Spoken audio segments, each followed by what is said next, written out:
Tamil Nadu political హిస్టరీలోనే ఎన్నడూ చూడని ఒక మైండ్ బ్లోయింగ్ సెన్సేషన్. ముఖ్యమంత్రి పీఠంపై కూర్చున్న దళపతి విజయ్ తీసుకున్న ఒకే ఒక్క ర్యాపిడ్ డెసిషన్ ఇప్పుడు దేశవ్యాప్తంగా పెను సంచలనం సృష్టిస్తోంది. తప్పు చేస్తే ఎంతటి వారైనా సరే, ఖాకీ యూనిఫామ్ వేసుకున్న హై ప్రొఫైల్ ఐపీఎస్ ఆఫీసర్స్ అయినా సరే స్పేర్ చేసే ప్రసక్తే లేదు అంటూ సీఎం విజయ్ విసిరిన ఆ ఒక్క దెబ్బకు ఇండస్ట్రీ మొత్తం షాక్ అయింది. ఏకంగా 3 సీనియర్ ఐపీఎస్ అధికారులను సస్పెండ్ చేస్తూ ఇన్స్టాంట్గా ఆర్డర్స్ పాస్ చేశారు. తమిళనాడు అడ్మినిస్ట్రేషన్ను ఒక్కసారిగా షేక్ చేసిన ఆ భయంకరమైన ఇన్సిడెంట్ ఏంటి? దేశాన్ని వణికించిన ఒక ఘోరమైన క్రైమ్ జరిగితే బాధ్యతాయుతమైన పొజిషన్లో ఉన్న ఆ ఐపీఎస్ ఆఫీసర్స్ ఏం చేశారు? సోషల్ మీడియాలో వైరల్ అయిన ఆ విజువల్స్ ముఖ్యమంత్రి విజయ్కి ఎందుకు అంతలా అగ్గిరగిల్చాయి? ఈ కథనానికి పునాది పడింది తమిళనాడులోని కోయంబత్తూరు జిల్లాలో. అక్కడ ఒక 10 ఏళ్ల చిన్నారిపై జరిగిన దారుణం దేశవ్యాప్తంగా అందరినీ తీవ్రమైన దిగ్భ్రాంతికి గురి చేసింది. కొంతమంది క్రూర మృగాలు కిడ్నాప్ చేసి అత్యంత అమానుషంగా అత్యాచారానికి పాల్పడ్డారు. ఈ విషయం బయటకు రాగానే తమిళనాడు ఒక్కసారిగా ఉలిక్కిపడింది. పబ్లిక్ నుంచి విపరీతమైన ఆగ్రహం, ఆందోళనలు వ్యక్తమయ్యాయి. ఈ ఇన్సిడెంట్పై ముఖ్యమంత్రి విజయ్ వెంటనే రియాక్ట్ అయ్యారు. తీవ్రమైన దిగ్భ్రాంతి వ్యక్తం చేస్తూ నిందితులను 24 గంటల్లోగా పట్టుకోవాలని పోలీస్ డిపార్ట్మెంట్కు స్ట్రిక్ట్ ఆర్డర్స్ ఇచ్చారు. అలాగే బాధిత కుటుంబాన్ని పరామర్శించి ధైర్యం చెప్పాల్సిందిగా లోకల్ ఎమ్మెల్యేను అక్కడికి పంపించారు. సీఎం నుంచి డైరెక్ట్ ప్రెషర్ రావడంతో పోలీసులు అలర్ట్ అయ్యారు. ఇన్వెస్టిగేషన్ను బుల్లెట్ స్పీడ్లో రన్ చేసి ఈ ఘోరానికి పాల్పడిన 3 నిందితులను అరెస్ట్ చేశారు. ఇక్కడి వరకు అంత పర్ఫెక్ట్గా సాగింది. కానీ అసలైన మైండ్ బ్లోయింగ్ డ్రామా ఆ తర్వాతే మొదలైంది. కేస్ డీటెయిల్స్ను, నిందితుల అరెస్ట్ సమాచారాన్ని మీడియాకు అఫీషియల్గా ఎక్స్ప్లెయిన్ చేయడం కోసం కోయంబత్తూరులో ఒక high profile press meeting arrange చేశారు. ఈ ప్రెస్ కాన్ఫరెన్స్కు ఒక మహిళా ఐజీ అధికారితో పాటు మరో 2 టాప్ ఐపీఎస్ అధికారులు వచ్చారు. అయితే ఆ ప్రెస్ మీట్ స్టార్ట్ కావడానికి కొన్ని నిమిషాల ముందు అక్కడ జరిగిన ఒక సీన్ లైవ్ కెమెరాలకు చిక్కింది.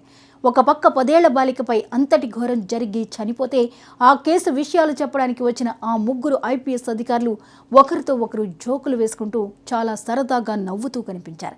ముఖ్యంగా ఆ మహిళా ఐజీ అధికారి అయితే తోటి ఆఫీసర్స్తో నవ్వుతూ ముచ్చడించడమే కాదు, చాలా నిర్లక్ష్యంగా గోర్లు గిల్లుకుంటూ టైంపాస్ చేసింది. సీరియస్నెస్ లేకుండా వారు ప్రవర్తించిన తీరు కెమెరాలో రికార్డ్ అయిపోయింది. ఈ నిర్లక్ష్యపు విజువల్స్ కాస్త సోషల్ మీడియాలో అప్లోడ్ అవ్వడమే ఆలస్యం. జస్ట్ ఫ్యూ మినిట్స్, కేవలం కొన్ని నిమిషాల్లోనే ఇంటర్నెట్ బాంబులా పేలిపోయింది. నెటిజన్లు ఆ ఐపీఎస్ అధికారుల తీరుపై తీవ్ర స్థాయిలో మండిపడ్డారు. ఒక చిన్నారి దారుణంగా చనిపోతే మీకు అంత నవ్వులాటగా ఉందా? మీ గుండెల్లో కొంచెం కూడా హ్యుమానిటీ, మానవత్వం లేదా అంటూ సోషల్ మీడియాలో ట్రోల్స్ వర్షం కురిపించారు. నువ్వు కూడా ఒక మహిళవే కదా, నీకు పెళ్ళై పిల్లలుండి ఉంటారు కదా, ఒకవేళ జరిగిన ఘటనలో చనిపోయింది నీ కూతురైతే నువ్వు ఇలానే నవ్వుతూ గోర్లు గిల్లుకుంటూ జోకులు వేసుకుంటావా అంటూ నెటిజన్లు అడిగిన పవర్ఫుల్ అండ్ ఎమోషనల్ క్వశ్చన్స్ ఇంటర్నెట్ను ఊపేశాయి. ఈ పబ్లిక్ అవుట్బర్స్ట్, ఈ ప్రజా ఆగ్రహం కాస్త నేరుగా ముఖ్యమంత్రి విజయ్ డిజిటల్ స్క్రీన్ల వరకు చేరింది. ఆ వీడియో చూసిన సీఎం విజయ్ తీవ్రమైన ఆగ్రహానికి లోనయ్యారు. ఇలాంటి సెన్సిటివ్ అండ్ క్రూరమైన కేసులో అది పోలీసుల ప్రెస్ మీట్ పెట్టి నిజాలు చెప్పేటప్పుడు ఇంత బాధ్యతారహితంగా వ్యవహరించడం ఏంటని ఆయన సీరియస్ అయ్యారు.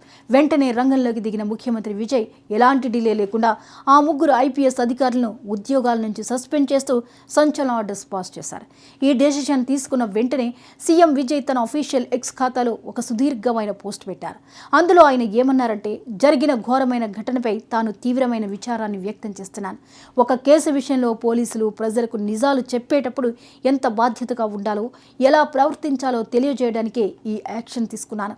ప్రజలకు పోలీసులు ఎప్పుడూ జవాబుదారీగా ఉండాలి, శాంతి భద్రతలను ప్రాణప్రదంగా కాపాడాలి. అంతేకాని ఇలాంటి దారుణమైన సిచ్యువేషన్లో నిర్లక్ష్యంగా వ్యవహరించే అధికారుల మీద ఏమాత్రం జాలి చూపించాల్సిన అవసరం లేదని విజయ్ చాలా ఘాటుగా స్పష్టం చేశారు. నిజంగానే ముఖ్యమంత్రి విజయ్ తీసుకున్న ఈ బుల్లెట్ స్పీడ్ యాక్షన్పై ఇప్పుడు దేశవ్యాప్తంగా ప్రశంసల వర్షం కురుస్తోంది.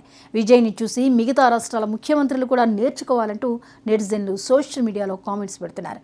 విజయ్ ఏమాత్రం నిర్లక్ష్యం వహించకుండా ఆ 3 పోలీస్ అధికారులపై వేటు వేసి డిపార్ట్మెంట్లో పోలీసులు ఎలా ఉండాలో, ఎలా ఉండకూడదో ఒక స్ట్రాంగ్ మెసేజ్ ఇచ్చారని పబ్లిక్ కొనియాడుతున్నారు.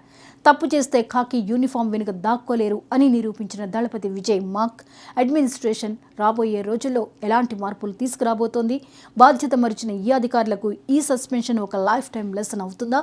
రాబోయే రోజుల్లో సీఎం విజయ్ టీం నుంచి ఇంకెలాంటి సంచలన డెసిషన్స్ రాబోతున్నాయి? Let's wait and watch.